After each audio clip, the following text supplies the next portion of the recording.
Hello friends, now we will discuss the next chapter in your science, materials of daily use. We use so many things every day in our day-to-day life, but what are these things made up of? We should have some knowledge about what these things are made up of. What is the material used in making those things? Next, whether they are made by us, the human beings, or whether they exist in nature as it is. Why should we know about all those things? Why should we understand the material of different objects? It is helpful to classify them and make a deeper study about them. When you classify them, that becomes an organized study of those materials. So in this chapter we will discuss, based on the materials, what is existing in different objects or materials of daily use. So we will be classifying different objects and studying them. Now, there are different objects or things in our surroundings. They are of different shapes, sizes. Let us take the example of our classroom.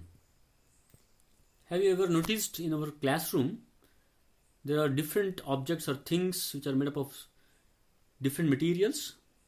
What are the different things you observe in our classroom? For example, there are so many bags of different students, and there are so many water bottles because you bring water bottles to the class, and you bring so many books, and so many boys and girls are present in the classroom. Apart from that, what do you see here? You see many electrical switches, you see the ceiling, so many lights are there, desks are there, am I right? Floor mat is there, all these things are there in the classroom.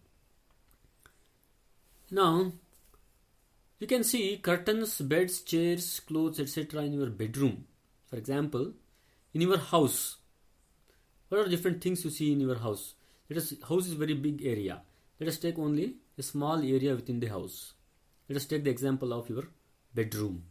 What do you see in your bedroom? Curtains could be there, and beds could be there, and chairs could be there, clothes could be there, wardrobes could be there in the bedroom, correct? Okay. So the things that exist naturally are called natural things, and which are made by men are called as man-made things. Okay. See, for example, in your house there could be some plant in the garden. Have you made those plants? No, nature has made those plants, correct? So the plants are natural things. See, for example, there could be a stone in front of your house. Do you think human beings have made those stones? No, nature has made those stones, correct? So stone is a natural thing.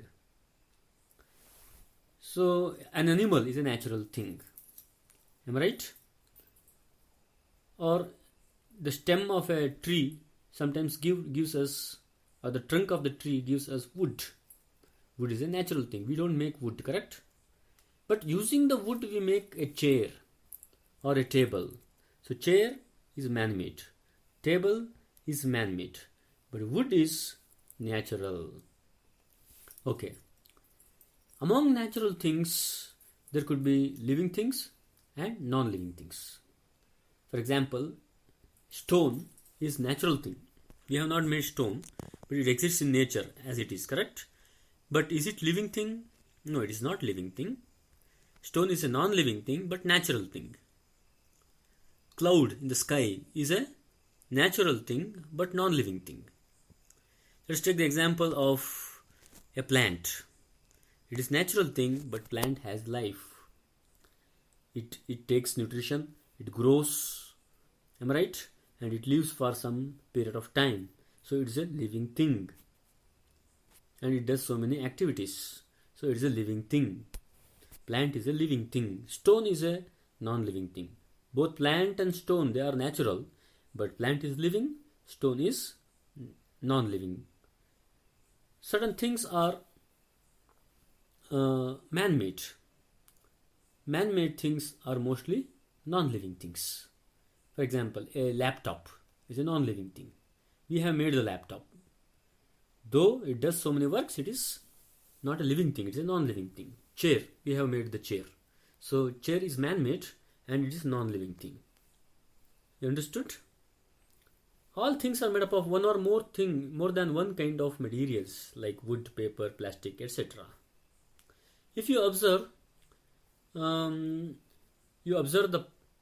articles on this slide here. Let's take the example of tables and chairs. They are man-made, correct? We have made tables and chairs. What materials have you used in making tables and chairs? You could have used more than one type of material. For example, for making a chair, we have used wood, correct? That is one material. For making the same chair, we have used some adhesives, means chemicals, to fasten those wood pieces, means to attach those wood pieces. We have used Fevicol or some other adhesives. So they are all man-made things. That is another material. We have used nuts and bolts or screws or nails. They are all usually made up of metals. Am I right? For making the chair. So for making one object or one article, we have used so many different materials. Let's take the example of a laptop. Laptop, is it a man-made thing or natural thing? Laptop is of course a man-made thing. What materials have gone into the making of this laptop? So the body of the laptop may be plastic. Inside the laptop there are so many electronic components which are made up of metals. There are connecting wires inside the laptop. They are made up of copper. So like that. And the screen of the laptop could be a glass. So different materials are used in making the laptop. One more example is coal. Coal, is it natural thing or man-made thing? It is natural thing. It is available in nature. So where is coal available? It is inside the earth. It is a mineral. It is present inside the earth. We dig the earth and take it. It is called as coal mining. Coal mining. So it is a natural thing. It is a non-living thing. Whereas tree is a natural thing and it has life. So it is a living thing. Natural thing and living thing. Okay. Why should we know about the material of different things? That helps us to classify those objects. Why should we classify those objects? For example, now we did two types of classification. Number one, classifying the objects as natural and man-made. One more type of classification is living and non-living. So that is what is called as classification, putting them into different categories. So two types. Okay. Why should we classify things around us? What is the benefit of that? What are the advantages of that? Number one, it helps a person to identify objects.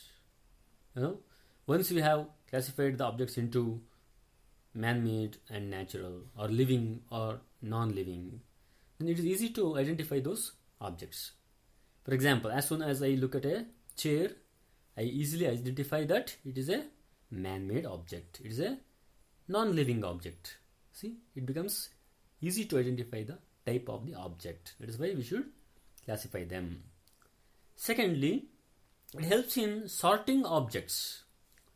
Once you have identified the objects properly, chair, you have identified all the properties of the chair, whether it is living or non-living, whether it is man-made or natural, the properties or qualities you have identified, and then you are sorting it. Sort means you are classifying it. Okay, you are deciding the type of the object. You are sorting it. Okay, living, non-living, man-made and natural things like that. So you don't get mixed up. Okay, you don't mix up things. Natural things and man-made things you don't mix up, correct? Because you know the classification. living things, non-living things. You don't mix up, correct? So you have a thorough knowledge about that. It helps in locating things. Once you have understood the type of the object, you know where it is available. Am I right? So living things, they are mostly available in nature, correct? And man-made things, all man-made things, they are all non-living things, and they are available in factories or warehouses or stores, shops. Am I right? It's only because of classification that you can locate a book you need in your school library. This is another example. Once you classify different books, all science subject books are kept in one place. All mathematics related books are kept in one place. When you go to the library, you observe such a classification, correct?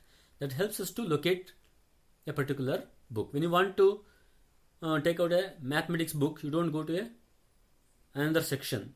You don't go to science section, or you don't go to English section. You go straight away go to mathematics section in the library and take the mathematics book, correct? Same way, when you have a knowledge about how different things are classified around you, then it's easy to locate anything. Understand?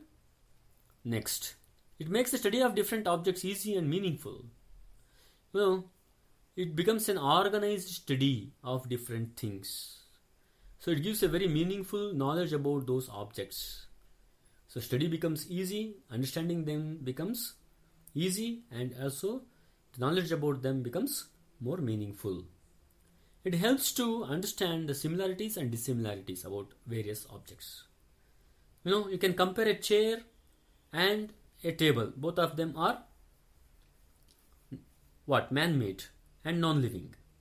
But when you compare a chair and a plant, there are more dissimilarities, because plant is living, chair is non-living. So it is easy to understand similarities and dissimilarities among various objects when you know their classification.